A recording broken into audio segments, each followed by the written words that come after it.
The Oxford Bookworms Library. Stage 3. As the Inspector Said and Other Stories. Text adaptation by John Escott. Copyright Oxford University Press, 2000. As the Inspector Said by Cyril Hare. Read by Richard Mitchley.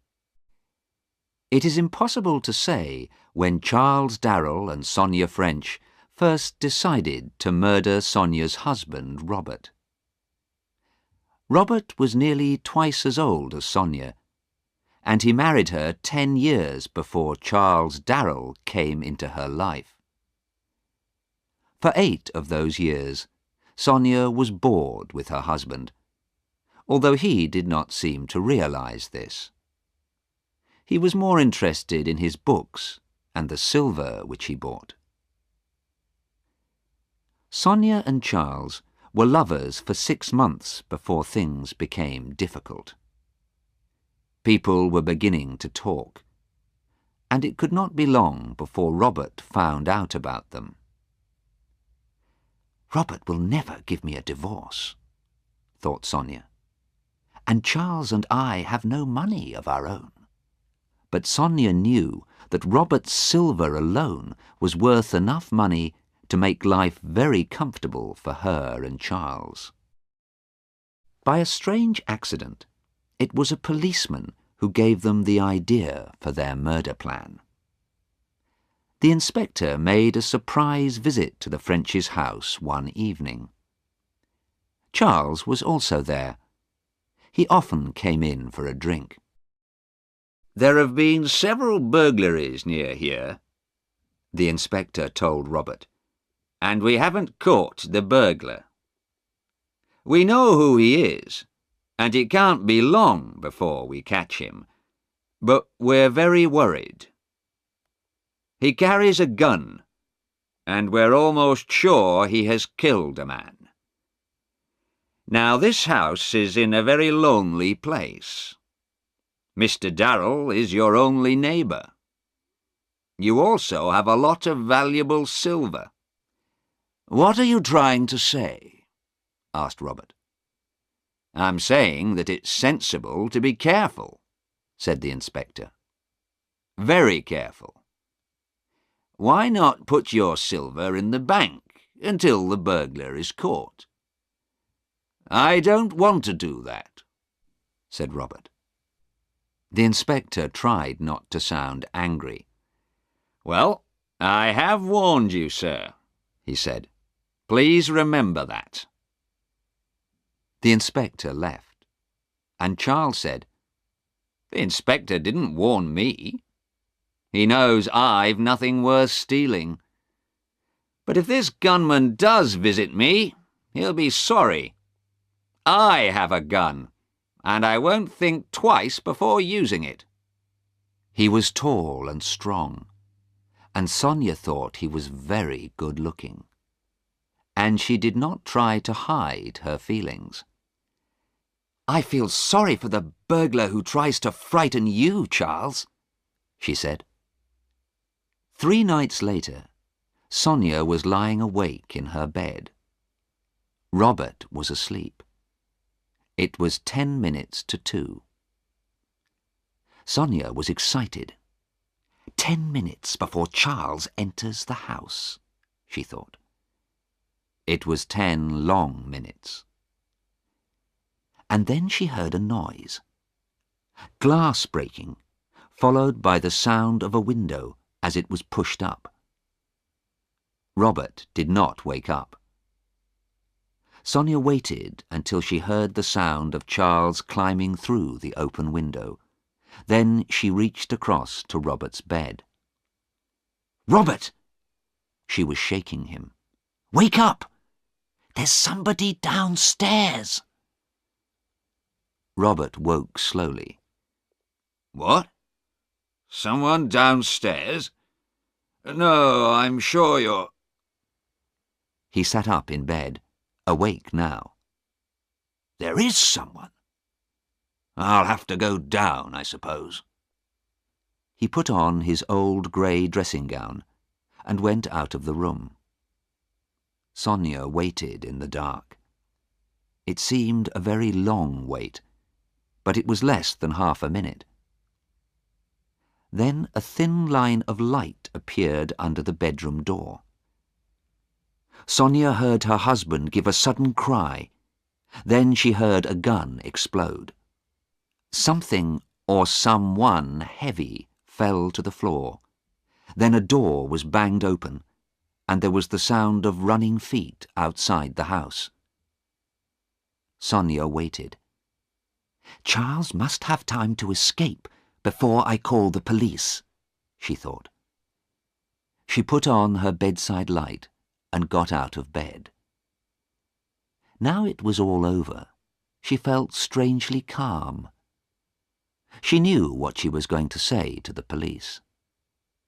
How soon could she marry Charles? 6 months from now? They could go to Venice for a holiday after they were married. She had always wanted to see Venice. Then the door opened, and Robert walked in. For a long moment, Sonia could only look at him, her stomach sick with fear. He looked back at her, silent, white-faced and untidy, but alive. What happened?" she said. "He got away," said Robert. "I'm afraid he's taken some of my best silver with him. I wish now I had listened to the inspector and sent it to the bank." "But I heard a gun," said Sonia. "I thought You're not hurt, Robert?"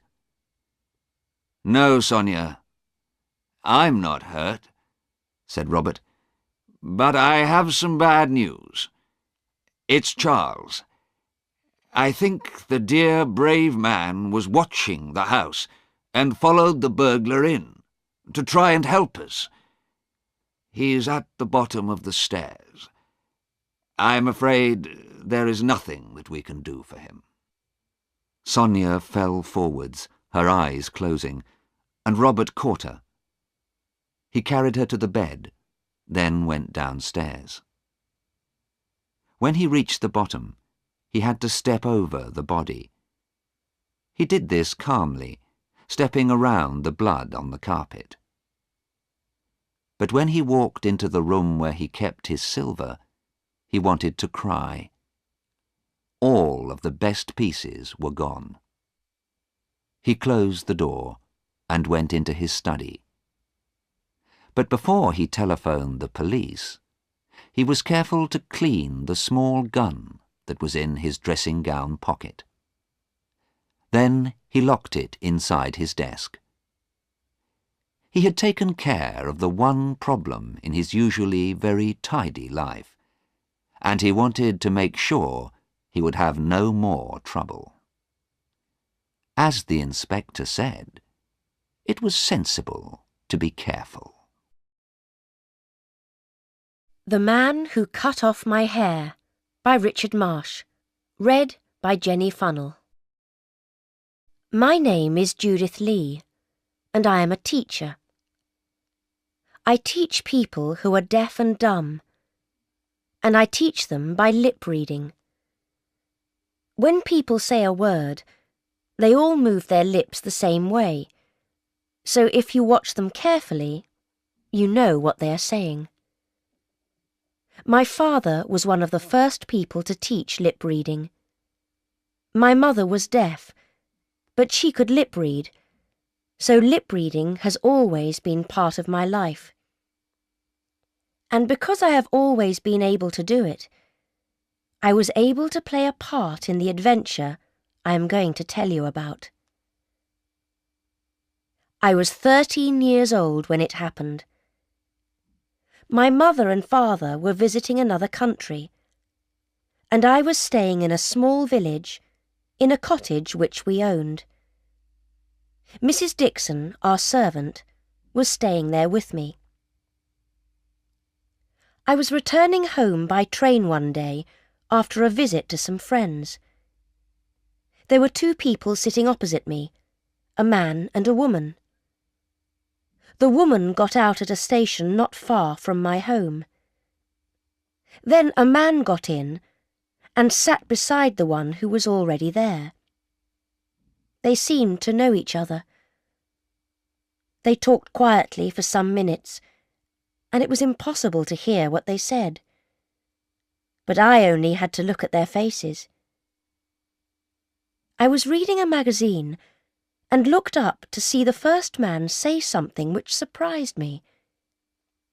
Myrtle Cottage. It's got a large myrtle tree in the front garden. The other man said something in a low voice, but his face was turned away from me. The first man replied, and I read his lips again. His name is Colgate, and he uses it as a summer cottage. He's got some of the best old silver in England. The other man shook his head and turned so I could see his face.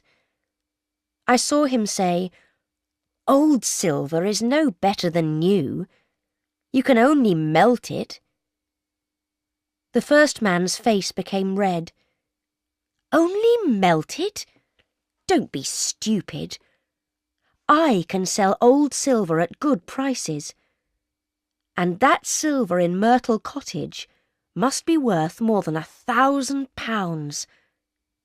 There's a silver salt cellar worth at least 100. The other man looked at me while I was watching his friend speak.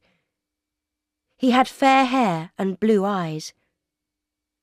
"That child is watching us," he whispered. "Be careful." The look in those blue eyes began to frighten me. The first man said, "Let her watch. She can't hear us." I was alone with them, and I was quite small. So I looked back at my magazine instead of watching the rest of their conversation. I knew Myrtle Cottage because it was not very far from our own cottage, and I knew Mr. Colgate, and about his old silver. I knew the silver salt cellar the two men spoke about, and wondered why they were interested in it. I was very young. I did not think, these two men who speak in whispers may not be honest. They both got out at the station before our village. After tea that evening, I went for a walk without telling Mrs. Dixon. My walk took me past Myrtle Cottage. It was small, and there were no other houses near it. I knew that Mr. Colgate was away, but when I went into the garden, I saw that the front room window was open. I looked inside. What I saw surprised me very much. In the room was the first man from the train. All of Mr. Colgate's silver was on the table in front of him, and he was holding the silver salt cellar. I did not know what to think.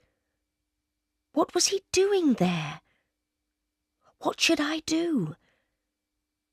I was still trying to decide when a hand went round my throat. "If you make a sound, I'll kill you," said a man's voice in my ear. "Believe me, I will." It was the other man, and he recognized me. "It's the girl from the train," he said. The first man came to the window. "What's happening?" he asked. "Who's that child you're holding?" The other man pushed my face forwards. "Can't you see? I knew she was listening." "She couldn't hear us on the train," said the first man. "Nobody could hear our whispers. Give her to me." I was passed through the window, and now it was his hands that went round my throat. "Who are you?" he wanted to know. "If you scream, I'll pull your head right off you." I did not move or speak. "Cut her throat," said the other man, and took a long, terrible-looking knife with a silver handle from the table. "Wait," said his friend. He took a piece of rope from his bag. Then he pushed me into a chair and tied the rope around my arms and legs. They also tied something across my mouth to stop me speaking. The man with the blue eyes moved towards me with the knife. I was sure he was going to cut my throat. But he took my long hair in one hand, and with that terrible knife, he cut all of it from my head. I was more angry than I thought possible. I wanted to take that knife and push it into him. My long hair was more valuable to me than almost anything. Not because of my own love of it, but because my mother loved it. It pleased her so much, and she often told me how beautiful it was. And now this man had robbed me of it in the most terrible way. At that moment, I wanted to kill him. He hit me across the face with my own hair. "It didn't take me long to cut it off," he said, "but I'll cut your throat quicker if you try to move." The first man said, "Leave her alone. She can't move, and she can't make a sound. Come over here and help me." The man with blue eyes let my hair fall all over me. Then the two of them began to put Mr. Colgate's silver into 2 large bags. That was when I realized they were stealing it, and there was nothing I could do. The man with blue eyes moved towards the window, carrying one of the bags. The first man put a hand on his arm, and I watched him whisper, "Do you remember the plan?" The man with blue eyes put his mouth close to the other man's ear. I watched his lips as he said, "Cotterill, Cloakroom, Victoria Station, Brighton Railway." I knew the words were important and promised myself that I would not forget them. He got out of the window and his bag was passed to him. He turned towards me and said, "Sorry I can't take a piece of your hair. Perhaps I'll come back for some later." Then he went, and anger burned inside me. His friend did not look at me. He took his bag and went out through the door. I don't know what happened to him afterwards. I was left alone all through that night. I was not afraid, but the rope hurt my arms and legs. I repeated the words. Cotterill, Cloakroom, Victoria Station, Brighton Railway. I was sure they were important. I did not sleep that night. Day came, and I wondered what Mrs. Dixon was doing. Was she looking for me? I had some friends who lived 3 or 4 miles away. Sometimes I stayed the night with them, without telling anyone at home. Did Mrs. Dixon think I was with them? I do not know what time it was when I heard the sound of feet outside. The day seemed almost over. I watched the open window, and suddenly a face appeared. It was Mr. Colgate. "Judith," he said. "Judith Lee." He was not a young man, but he climbed in through that window as quickly as a boy. He took a knife from his pocket and cut the rope around my arms and legs. Then he uncovered my mouth, and at last I could speak. "Cotterill, Cloakroom, Victoria Station, Brighton Railway," I said. Then I fell into Mr. Colgate's arms. I knew no more until I woke up in bed, with Mrs. Dixon standing beside me. With her were Dr. Scott, Mr. Colgate, Pierce, the village policeman, and another man. I discovered later that he was a detective. I saw that I was in a room in Myrtle Cottage, and sat up in bed, and remembered everything. "He cut off my hair with the long knife," I said. My head felt strange. I asked for a mirror, then became angry again when I saw the blue-eyed man's work. Before anyone could stop me, I jumped out of bed. "Cotterill, Cloakroom, Victoria Station, Brighton Railway," I said. "Where are my clothes?" At first they thought I was crazy, but then I told them my story. "Cotterill, Cloakroom, Victoria Station, Brighton Railway," I said again. "That's where I'm going to catch the man who cut off my hair. And if we don't go quickly, we may be too late." Mr. Colgate agreed. He wanted to get his silver back as much as I wanted to find the man who cut my hair. So we went up to London on the first train that we could catch. Mr. Colgate, the detective, and an almost hairless child. We got to Victoria Station and went to the cloakroom. "Is there a parcel here in the name of Cotterill?" asked the detective. "One in the name of Cotterill was taken only half a minute ago," the cloakroom man replied. "Didn't you see him walking off with it?" He looked along the station. "There he is. Someone's going to speak to him." I saw a man carrying a parcel, and I saw the man who was going to speak to him.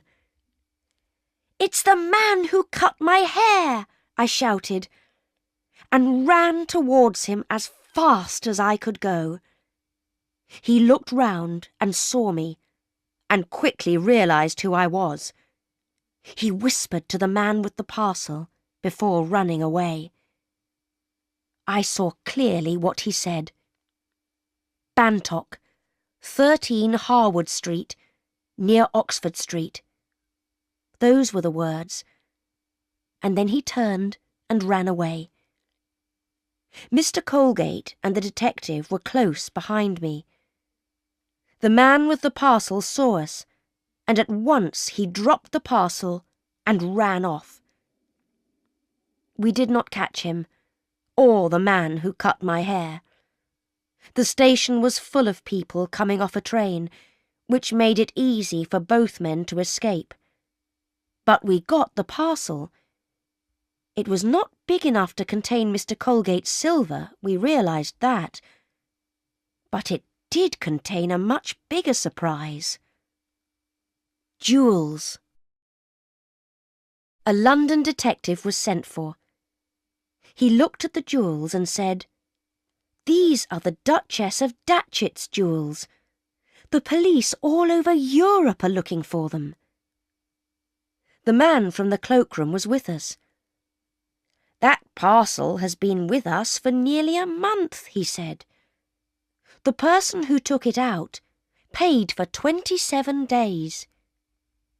"I wish I could catch him," said the London detective.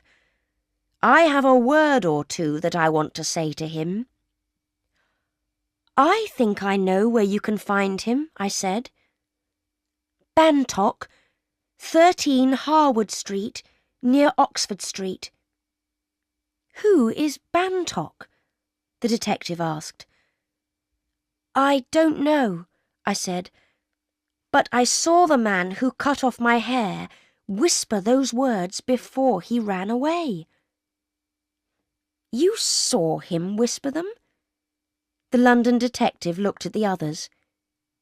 "What does she mean?" "Young lady, you were 15 metres away. How could you hear him whisper?" "I didn't say I heard him whisper," I replied. "I said I saw him. I don't need to hear to know what a person is saying." Judith is an excellent lip reader, said Mr. Colgate. He explained, but the others found it hard to believe. So what did you see him whisper? Asked the detective. I'll tell you, if I can come with you, I said. The detective laughed. He seemed to think that I was amusing, but I don't know why. He did not understand how angry I was about my hair. All right, he said. You can come. Now tell me what you saw him whisper. So I told him again, and he wrote it down. I know Harwood Street, but I don't know Mr. Bantock, he said. First, I'll send a message for some help.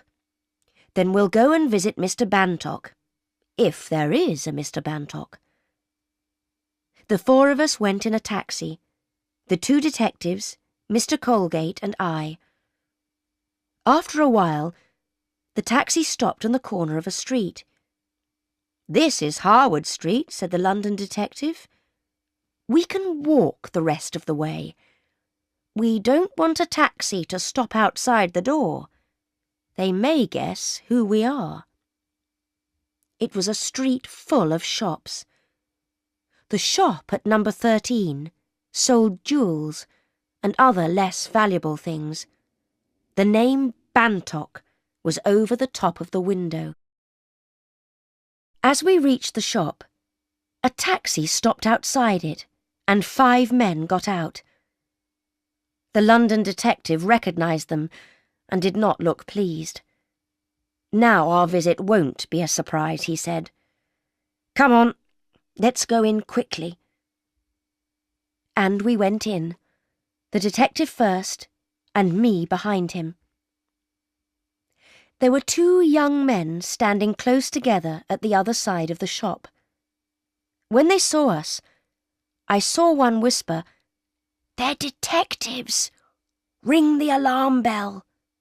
"He's going to ring the alarm bell!" I shouted. The men from the other taxi were also detectives. They came in quickly and held each of the 2 young men. There was a door at the end of the shop, which the London detective opened. "Stairs," he said. "We'll go up. You men wait here until you're wanted." I followed him up the stairs. At the top were 2 more doors. I could hear voices coming from behind one of them. The London detective went towards it. He opened the door and went in, and I was close behind him. There were several men in there, but I was only interested in one. He was standing the other side of a table. "That's the man who cut off my hair!" I cried. He seemed at first like a man who had seen a ghost, but then he said, "I wish I had cut your throat." The police caught all the thieves. They were wanted all over the world for other robberies. Mr. Colgate got his silver back.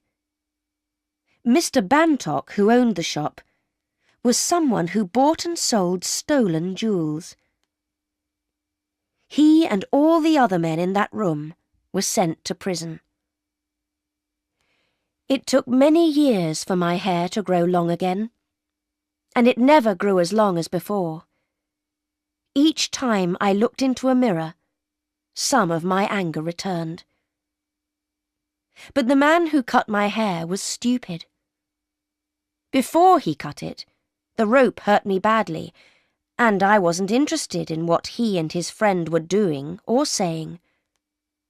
But after he cut it, I was very angry indeed, and so I watched every move which they and their lips made.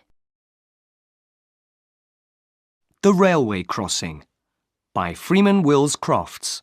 Read by Paul Panting. Dunstan Thwaite looked at the railway crossing and decided that it was time for John Donne to die. It was a very suitable place for a murder. There were trees all around, and they hid the trains which came so fast along the railway line. The nearest house was Thwaite's own, and this was also hidden by the trees. People and traffic did not use the crossing very often, and the big gates were kept locked. There was a small gate used by passengers going to the station, but at night it was always quiet. Thwaite was a worried man. He had to use sleeping powders to help him sleep. But after tonight, things were going to be different. The time had come to stop the blackmail. The time had come for John Donne to die. It all began 5 years earlier. Thwaite worked in the offices of a large company, and his only money was the money that the company paid him. It was not much, but it was enough.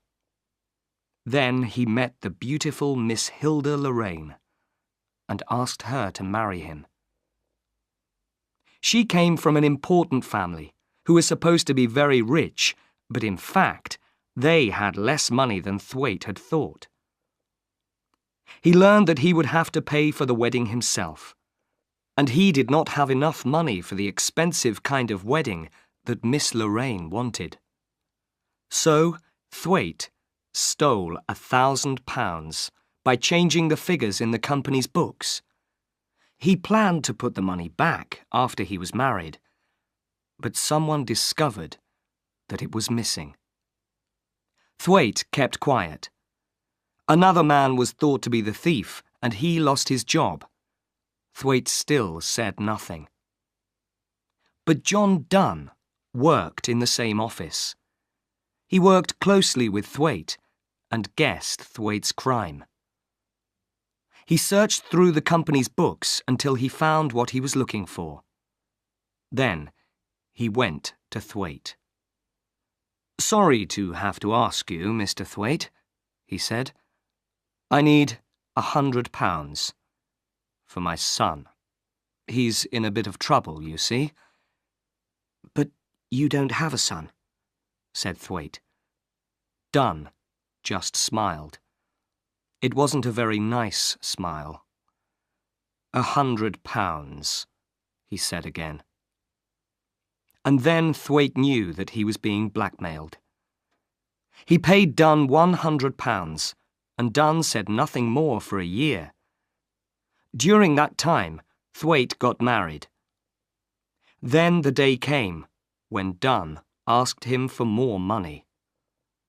£250, he said to Thwaite. "I can't pay," began Thwaite. But he did. Either he paid or he went to prison. It went on for 5 years, and each time Donne wanted more money. Thwaite found it difficult to live on the money that he was left with. His wife liked expensive things. An expensive house, an expensive car, visits to expensive restaurants. She also discovered that some of the money her husband was paid each year seemed to disappear. He tried to lie about it, but he knew that she thought he was paying to keep another woman. Oh, how he hated John Donne. Something must happen. And then he remembered the railway crossing. It was not a new idea. Weeks before, he had thought about what could happen there. The idea came when the doctor gave him some powders to help him sleep. He thought about giving Donne enough of them to kill him. But then he got a better idea. Although he was afraid, Thwaite slowly realized that murder was the only answer to his problem. Then Donne asked for more money. £500, Mr. Thwaite. Dunn told him. 500, said Thwaite. Why not ask for the moon? You'll get neither one nor the other. 500, repeated Dunn calmly. It was then that Thwaite decided to murder the other man. He pretended to think about the money for a moment. Then he said, "Come to my house tomorrow night, and we'll talk." He remembered his wife was going to be away in London all night. "And bring those papers from the office which you want me to look at." "All right," said Dunn. The following evening, Thwaite put £200 in his pocket. Then he put 1/2 of his sleeping powders into a whiskey bottle. There was only enough whiskey for 2 glasses, but there was an unopened bottle next to it. Next, he put a hammer into one pocket of his overcoat and a torch into the other pocket. The coat was outside the door of his study. Lastly, he moved the hands on his watch and on the study clock forward by 10 minutes. Those extra 10 minutes would give him his alibi. Thwaite knew that he must be extra careful. He knew that people at the office thought there was some secret between him and Dunn. A secret that Thwaite didn't want anyone to know. If Dunn is killed, he thought, they'll wonder if it was really an accident, or if I murdered him. But if his plan went well, the police would believe that he hadn't left the house. Thwaite sat down to wait for John Dunn. He thought about what he was going to do. Murder. He could almost see his hand holding the hammer above Dunn, could hear the awful sound of it crashing down onto the man's head. He could see Dunn's dead body. Dead, all except the eyes, which looked at Thwaite, followed him everywhere he went. He tried to calm himself. He remembered why he was doing this. When Dunn was dead, his problems were over. Half an hour later, Dunn arrived. Jane opened the door. Jane was the servant who lived in the house with Thwaite and his wife. She brought Dunn into the study. Thwaite smiled in a friendly way. "Oh, good. You've brought those papers for me to see, Dunn. Thank you." After Jane left, the 2 men looked at each other. "Give me the papers," Thwaite said. "I'll look at them now that you've brought them." 15 minutes later, he gave the papers back to Dunn and sat back in his chair. "Now, about that other matter." He got up. "But why not have a drink first?" "No, thank you," said Dunn. He looked afraid. "What are you afraid of?" said Thwaite. He gave Dunn the opened whiskey bottle and 2 glasses. "We can both drink the same whiskey, if you like. Here, you do it." After a moment, Dunn put whiskey into each glass. Then he waited until Thwaite drank, before he drank his own. Thwaite watched him. How long before the other man began to feel sleepy? Thwaite needed all of one sleeping powder to make him sleep, but Dunn did not usually take them. "Listen, Dunn," said Thwaite. "I haven't got £500, but I can give you this." He took the money from his pocket and put it on the table. Dunn counted it. 200, he said with a laugh. "Are you trying to be funny?" "I'm not saying it will be the last," said Thwaite. "Take it now and be pleased that you've got it." Dunn shook his head. 500, Mr. Thwaite. "I've told you, I can't do it," said Thwaite. "And I won't do it. You can tell everyone what I did. I don't care anymore. It's been 5 years, and I've done a lot of good work for the company during that time. I saved them a lot more than £1,000. I'll sell this house and pay them back. I'll take my punishment. Then I'll go and live in another country and give myself a new name." "And your wife?" said Dunn. "My wife will leave the country first," Thwaite told him. "She'll wait for me to come out of prison. It won't be more than 2 or 3 years. So, you can take the £200, or you can do your worst." The powder in the whiskey was beginning to make Dunn sleepy. He looked stupidly at Thwaite, and Thwaite began to worry. Had he given the other man too much? He looked at the clock. There was not much time left. "Will you take it or leave it?" asked Thwaite. 500, said Dunn in a heavy voice. "I want 500. "You can go and do your worst," said Thwaite. Dunn held out a shaking hand. "Come on, pay me." Thwaite began to worry again. "Are you feeling all right, Dunn? Have some more whiskey." He opened the other bottle and put some whiskey in Dunn's glass. Dunn drank it, and it seemed to make him feel better. "That was strange," he said. "I didn't feel very well, but I feel a little better now." "If you're going to catch your train, you must go," said Thwaite. "Tell me tomorrow what you finally decide to do. Take the 200 with you." Dunn thought for a moment, then picked up the money. He looked at his watch, then looked at the study clock. "Your clock is wrong," he said. "I have 10 more minutes." "Wrong?" said Thwaite. He looked at his own watch. "It's your watch that's wrong. Look at mine." Dunn looked and seemed unable to understand it. He stood up and almost fell back again. Thwaite hid a smile.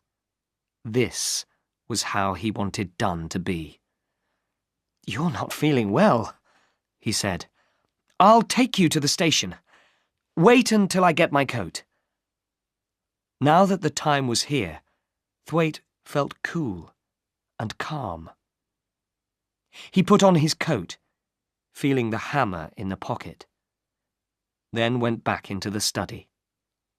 "We'll go out this way," he said. There was a side door from the study into the garden. Thwaite closed it silently, and it locked automatically behind him. It was his plan to return that way, go in quietly again, and then to change the clock and his watch back to the right time. Then he would shout, "Good night," and close the front door very loudly, pretending that somebody had left just then. Next, he would call Jane and ask for some coffee, making sure that she saw the clock. Then, if the police asked her later, Jane could say that Thwaite did not leave the house and that Dunn went to catch his train at the right time. It was a dry night, but very dark. A train carrying freight went slowly by. Thwaite smiled to himself. There were plenty of freight trains at that time of the night. He needed one of them to hide his crime for him. He planned to hit Dunn on the head with the hammer, then put his body on the railway line. A freight train would do the rest. Slowly the two men walked on, Thwaite holding Dunn's arm. A light wind moved among the trees. Thwaite gently pushed the half-asleep Dunn forwards. He put his hand into his pocket, for the hammer and stopped. His keys. They were still inside the house, and he could not get back in without them. He would have to ring the front door bell. His alibi was destroyed. It was a bad mistake. Everything was wrong now. He couldn't go on with the murder. Most murderers make mistakes, thought Thwaite, trying to calm himself. I've been the same. But he was shaking with fear as he thought about the mistake. Suddenly he could not walk another step with Dunn. "Good night," he said to the other man. And before they reached the crossing, he turned and walked back to the house. For 10 minutes, Thwaite walked up and down outside until he began to feel calm again. Then he rang the bell. A few moments later, Jane opened the door. "Thank you, Jane," he said. "I went to see Mr. Dunn over the crossing, and I forgot my keys." He went to bed a happier man. He was not a murderer. When he was eating his breakfast the next morning, he decided what to do. "I'll tell them at the office that I stole the £1,000, he said to himself. "I'll take my punishment, and then I can have some peace again." It suddenly seemed so easy. Until Jane came in. "Have you heard the news, sir?" she said. "Mr. Dunn was killed by a train on the crossing last night. A man who was working on the railway line found him this morning." Thwaite slowly went white. Jane was looking at him strangely. What was she thinking? What story did he tell her the night before? He couldn't remember. "Dunn killed," he said. "How terrible, Jane. I'll go down." The body was in a small railway building near the line. There was a policeman outside. "A sad accident, Mr. Thwaite," the policeman said. "You knew the man, didn't you, sir?" "He worked in my office," replied Thwaite. "He was with me last night, discussing business. I suppose this happened on his way home. It's terrible." "It's very sad, sir," said the policeman. "But accidents will happen." "I know that," said Thwaite. "But I wish he hadn't drunk so much of my whiskey. I was going to walk with him to the station." The policeman looked closely at Thwaite. "And did you, sir?" "No," said Thwaite. "The cold night air seemed to make him feel better. I turned back before the crossing." The policeman said no more. But later that day, 2 more policemen came to the office. "Have they talked to Jane?" wondered Thwaite. Again he told them, "I left Dunn before we reached the railway crossing." They wrote down what he said to them, then went away. Next day, they came back. There were things that Thwaite could not explain to them. Why did the whiskey bottle contain what was left of a sleeping powder? Why was the study clock wrong by 10 minutes? At dinner time earlier on the same evening, Jane had noticed that it was right. And why was a hammer found in his overcoat pocket? Then the police found papers in Dunn's house. The handwriting on them was Dunn's. It told the story of Thwaite and the £1,000, and it told how Thwaite was a thief. The police then discovered that money taken from Thwaite's bank account over the last 5 years always appeared a few days later in Dunn's bank book. Lastly, the time of death was known to be 10:30 p.m. because Dunn's blood was found on the train that went through the railway crossing at that time. It was also 7 minutes before Jane opened the front door to let Thwaite back in.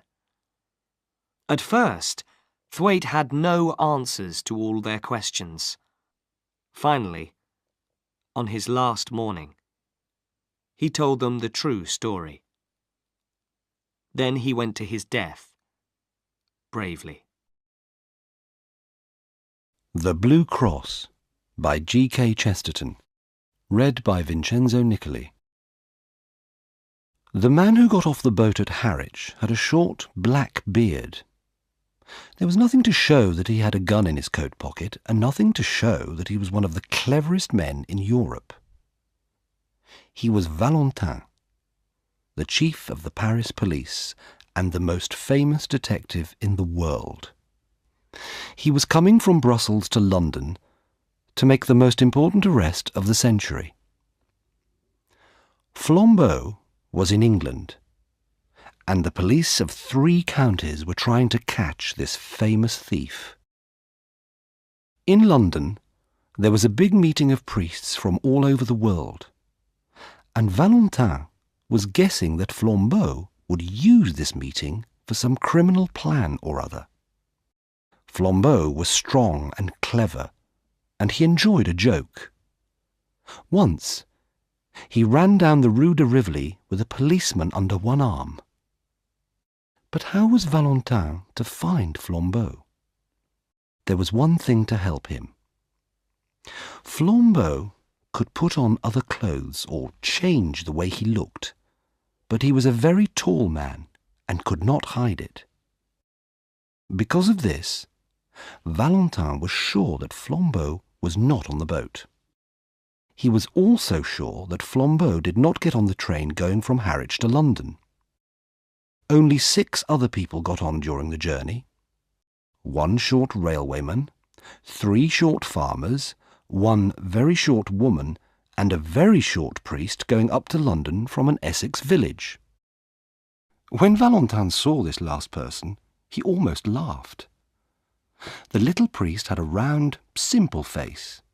He had several parcels which he found difficult to keep together, and a large umbrella which often fell to the floor. Many priests would be coming to London that day, Valentin thought, coming from their quiet little towns and villages. This one was explaining to everyone that he must be careful because he was carrying something made of real silver with blue stones in one of the parcels. He got off the train at Stratford in East London with all his parcels and came back for his umbrella. When he did, Valentin warned him not to tell everyone about his silver with blue stones. The detective was looking for people who were at least 2 meters tall, because Flambeau was several centimeters taller than this. He got off the train in central London and went to the London police to ask for help if he needed it. Then he went for a long walk. He stopped suddenly in a quiet square. On one side the buildings were higher than the rest, and there was a small restaurant between the tall houses. It stood high above the street, with steps going up to the front door. Valentin stood looking at it, smoking a cigarette. When he was looking for a criminal, if he had a clue, he followed it. If he had no clue at all, he followed his own feelings. A man must begin somewhere, and something about the quiet little restaurant made Valentin want to start there. He went up the steps, sat down by the window, and asked for a cup of coffee. A few minutes later, Valentin was lifting the cup to his lips, but he put it down quickly. "I've put salt in it," he said, and he looked at the bowl of silvery powder. It was a sugar bowl. So why did they keep salt in it? There were 2 full salt cellars on his table. What was in them? He tasted it. It was sugar. He looked around. Except for 1 or 2 dark wet stains on the white wall, there was nothing at all strange in that place. Valentin called the waiter and asked him to taste the sugar. The waiter was half asleep, but he woke up when he tasted the sugar. "Do you play this joke on your customers every morning?" asked Valentin. The waiter did not know what to say. Then suddenly he said, "It was the two priests." "What two priests?" said Valentin. "The two priests who threw soup at the wall over there," replied the waiter. Valentin looked again at the dark, wet stains. "The two of them came in and drank soup here very early this morning," the waiter explained. "They were both very quiet. One of them paid the bill and went out. The other took several more minutes to get his things together. Then he picked up his cup, which was only half empty, and threw it at the wall. I was in the back room, but I ran out to find the restaurant empty. I tried to catch them in the street, but they were too far away. They went round the corner into Carstairs Street." The detective jumped to his feet, put on his hat, and paid his bill. A moment later, he was outside. He walked round into the next street. Although he was excited and in a hurry, Valentin saw something in the front of a shop that made him stop. The shop sold fruit, and there were some oranges and some nuts at the front. They each had cards with writing on them. The card on the nuts said, "Best oranges, 2 for a penny." The card on the oranges said, "Best nuts, 4 pence for a bag." Valentin looked at the two cards. "I've seen this kind of joke before," he thought. He told the man in the shop about the cards. The man said nothing, but he put the cards in the right places. "Can I ask you a question?" said Valentin. "If 2 cards in a shop are in the wrong places, how are they like a priest's hat that has come to London for a holiday? Or, why do nuts that are said to be oranges make me think of 2 priests, one tall and the other short?" The man in the shop looked angry. "Are you a friend of theirs?" he said. "If you are, you can tell them that I'll bang their stupid heads together if they knock over my apples again." "Did they knock over your apples?" asked the detective. "One of them did," said the man. "Which way did they go?" asked Valentin. "Up that second road on the left-hand side, and then across the square," answered the man. "Thanks," said Valentin, and hurried away. On the other side of the second square, he found a policeman.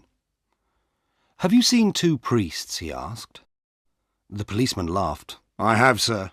One of them stood in the middle of the road, dropping parcels everywhere." "Which way did they go?" asked Valentin. "They went on one of those yellow buses over there," answered the policeman. "Those that go to Hampstead." Valentin told the policeman who he was, then said, "Call 2 of your men to come with me." In 2 minutes, an inspector and another detective arrived. "Well, sir," began the inspector, "how—" "I'll tell you at the top of that bus," said Valentin. When the 3 of them were sitting on the top seats, the inspector said, "A taxi is quicker." "True," said Valentin, "but we don't know where we're going. All we can do is look for some strange thing." "What kind of strange thing?" asked the inspector. "Any kind of strange thing," replied Valentin. The yellow bus went slowly up the road to the north of the city. The French detective became quiet. Lunchtime came and went, and the long roads seemed to go on forever. Valentin sat silently and watched everything that went by. The 2 other detectives were almost asleep when he suddenly shouted. They quickly followed Valentin off the bus without knowing why. "Over there," said Valentin. "The place with the broken window." He was looking at a restaurant. It had a large window with a hole in the middle of the glass. "How do we know that the window has anything to do with them?" asked the inspector. Valentin became angry. "No," he said. "We can't know. But don't you understand? We must either follow one wild chance or go home to bed." They followed him into the restaurant where the 3 of them ate a meal at a small table. Valentin looked at the little star of a broken glass, but learned nothing from it. "Your window is broken," he said, paying his bill. "Yes, sir," replied the waiter. "It was very strange how it happened." "Tell me," said Valentin. "2 of these priests came in," said the waiter. Those foreign priests who are in the city at the moment. They had a cheap and quiet little lunch, and one of them paid for it and went out. The other was just going to follow him when I realised something. "Wait," I said to the one who was nearly out of the door. "You've paid too much." And I picked up the bill to show him, but I got a surprise. "What do you mean?" asked Valentin. "I was sure that I'd put 4 shillings on that bill," said the waiter. "But now I saw that it was 14. "Then what happened?" said Valentin. "The priest at the door said, 'That will pay for the window.' "What window?" I asked. "The one that I'm going to break," he said. And he broke the window with his umbrella. I went after him, but I wasn't quick enough. They went up Bullock Street so fast I couldn't catch them." "Bullock Street," said Valentin. And he ran up that road as quickly as the strange pair that he was following. Their journey took them through dark, narrow streets, and the inspector guessed that they would finally reach some part of Hampstead Heath. Suddenly, Valentin stopped in front of a small, brightly lit sweet shop. After a moment, he went inside and bought some chocolate. He began to ask the shopwoman a question, but she spoke first. She saw the inspector behind him and immediately said, "If you're the police and you've come about that parcel, I've already sent it off." "Parcel?" repeated Valentin. "I mean the parcel that the priest left," said the woman. "Quickly," said Valentin. "Tell us what happened." "They came in half an hour ago," said the woman. "They bought some sweets and then went off towards the heath. Then one ran back into the shop and said, 'Did I leave a parcel?' I looked around but couldn't see one. He said, 'Never mind. But if you do find it, please send it to this address.' He left the address and a shilling for me. But after he went, I looked again and found that there was a parcel. So I posted it. I can't remember the address now, but it was somewhere in Westminster." "Is Hampstead Heath near here?" asked Valentin. "Straight on for 15 minutes, said the woman. Valentin hurried out and began to run. The others followed him. The street they went through was full of evening shadows. Then they were out on the open heath, and Valentin saw the 2 black shapes that he was looking for. They were a long way away, but Valentin saw that one was smaller than the other, and that the bigger man was over 2 meters tall. He hurried on. As he got closer, he saw something surprising, but something which he had already guessed. The small man was the priest from the Harwich train, the one who had talked about his parcels. Earlier that day, Valentin had discovered that a Father Brown from Essex was bringing a very old silver cross with valuable blue jewels to show to some of the foreign priests who were meeting in London. Valentin was sure that if he was able to find out about this, then Flambeau was able to find out too. He was also sure that Flambeau planned to steal the cross. And it was not surprising that Flambeau, looking and talking like a priest, had been able to make the simple little man come to Hampstead Heath. What Valentin could not understand were the strange clues that had brought him there too. Soup on a wall, nuts called oranges, and broken windows. The detectives followed the 2 across the wilder part of the heath, then lost them for a few minutes. When they saw them again, the 2 priests were sitting on a seat, having a serious conversation. Valentin and his friends hid behind a tree and listened to them talking. It was then that Valentin began to wonder if he was right. The 2 men on the seat were talking calmly about the ideas of their church. Valentin could almost hear the other 2 detectives laughing at him. They had come all this way only to listen to the talk of 2 gentle old priests. Father Brown was speaking. "Look at the stars, like jewels in the sky. But even in those other worlds there must be some laws of reason and goodness." Valentin was about to move away, but the words of the tall priest stopped him. "Who can understand the mystery of the stars?"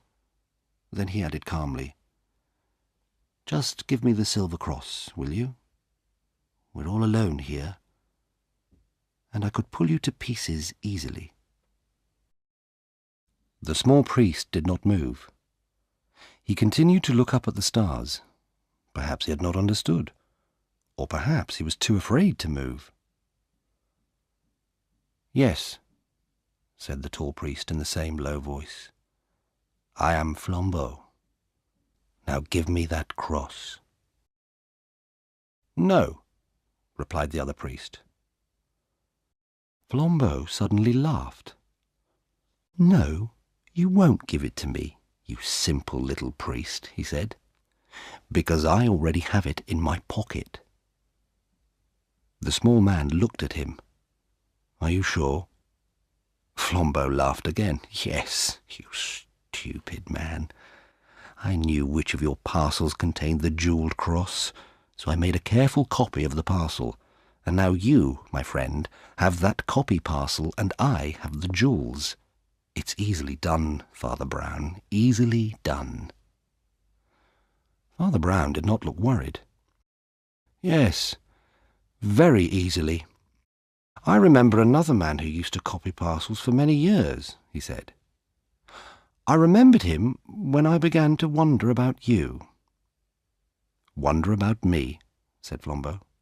"When did you begin to wonder about me? When I brought you up to the heath?" No, said Father Brown.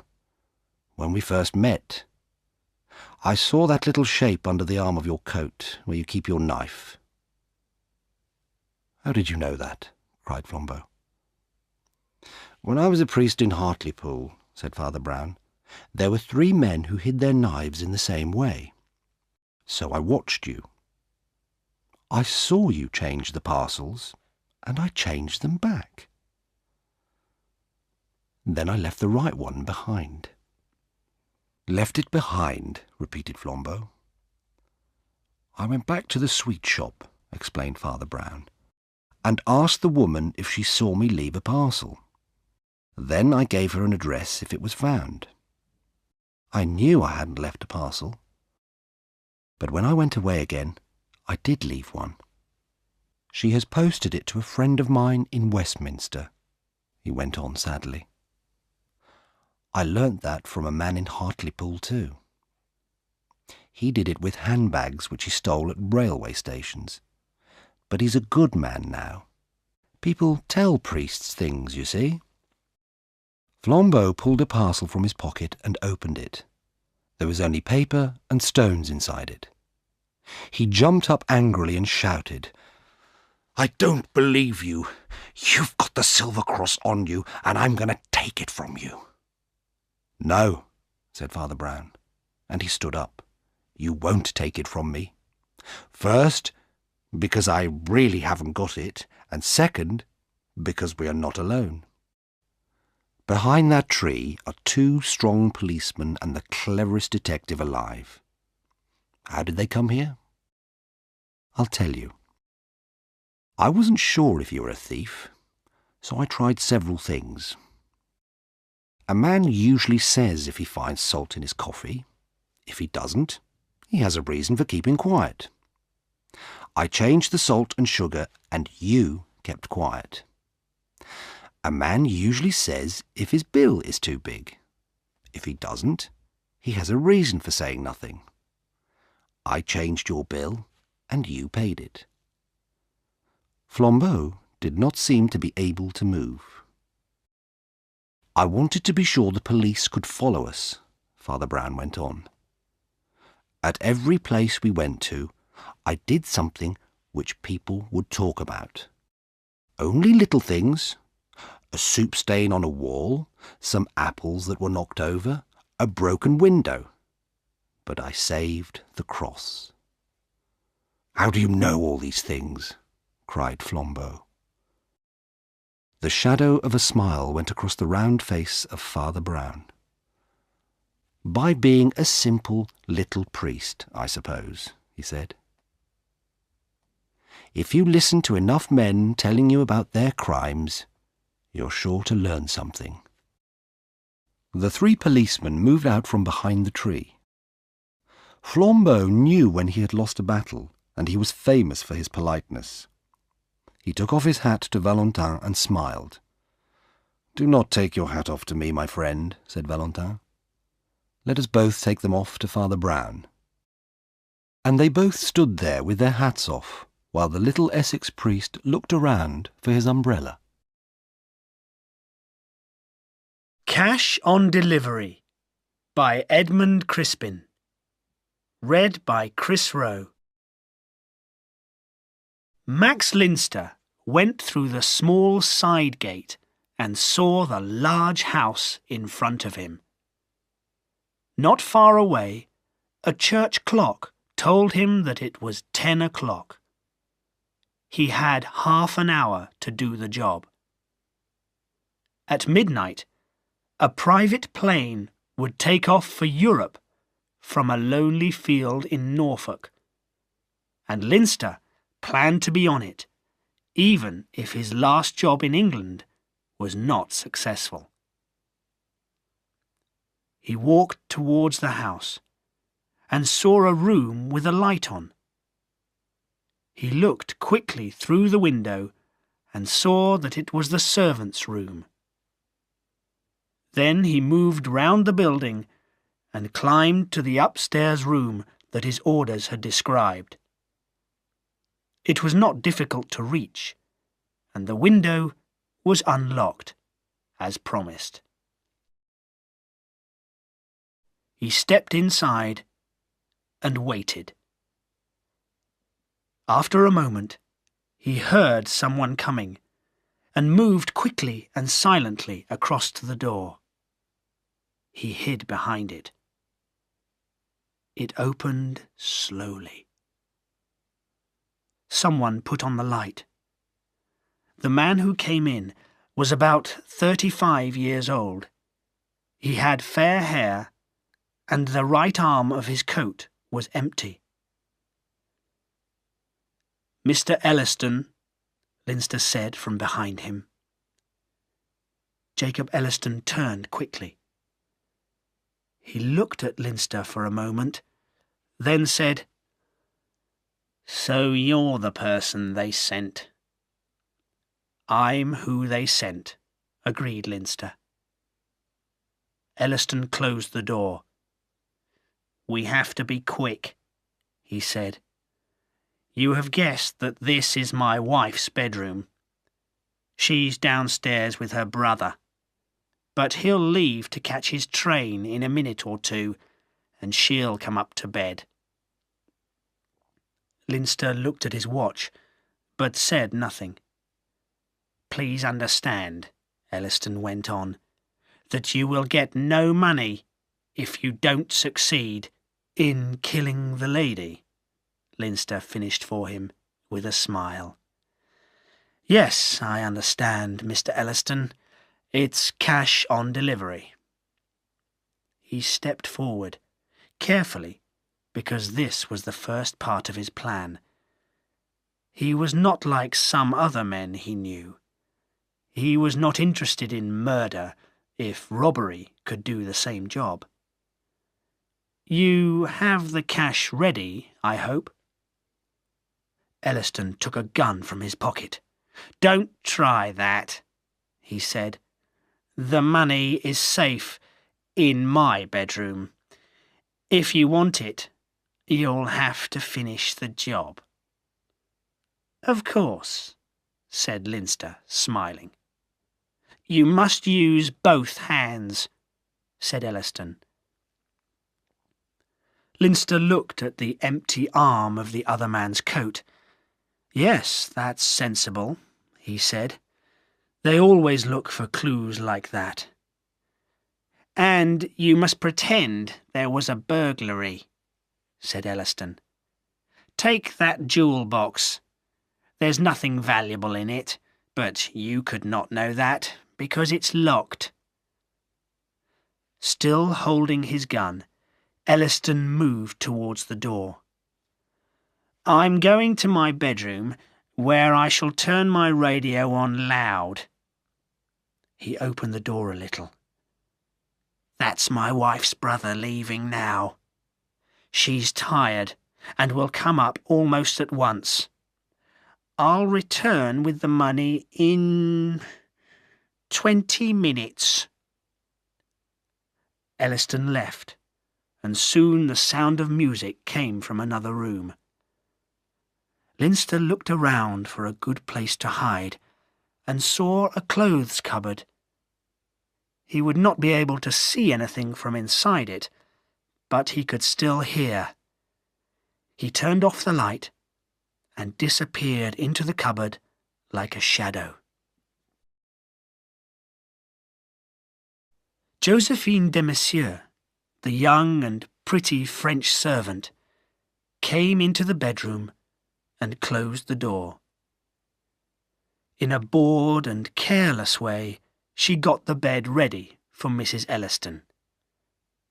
There was plenty of time, because Mrs. Elliston was walking to the railway station with her brother.